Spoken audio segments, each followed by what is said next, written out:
Back in the 40s and 50s, the original standard television had a 4:3 width to height ratio. That shape was chosen to be a slight rectangle, but still mostly square, thus having the maximal screen area for the given dimensions. And that's still the ratio on many TVs and computer monitors in today's homes. The problem is, hardly anybody today creates video content in a 4:3 ratio. See, this whole problem started when people wanted to watch movies from the theater in the comfort of their own homes.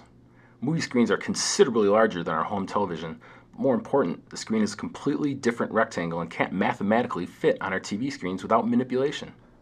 A typical TV is 1 1/3 times wider than it is tall. Some movie screens could be up to 3 times as wide as it is tall. So what are we going to do to make it fit? Well, we have all kinds of options. Well, we could squeeze and stretch and mangle everything onto the screen to make it all fill up, and everyone would look ridiculously thin and compressed. The good news is, the sound would be just fine. Although I don't think people would be too happy about that option, particularly the actors in the movie. We could just cut a chunk of the original movie like a cookie cutter and just see that frame of the movie. Problem with that would people and objects be speaking from off the screen, or even worse, they might be cut in half. Some movie editors use what's called the pan and scan technique to allow the full height of the TV screen to be used, but pick and choose what section of the original movie should be shown on your screen, thus eliminating the annoying cutting of people. Imagine that job, staring at a 4:3 hole watching movies all day, deciding for everyone which piece of the screen is the most important part for people to see. Now let's do a little quick math. If we compare a major cinematic film produced in a 2.35 to 1 aspect frame with my standard 4:3 TV screen, we find out that only 55% of the movie can actually fit on the screen at any one time. Just over half!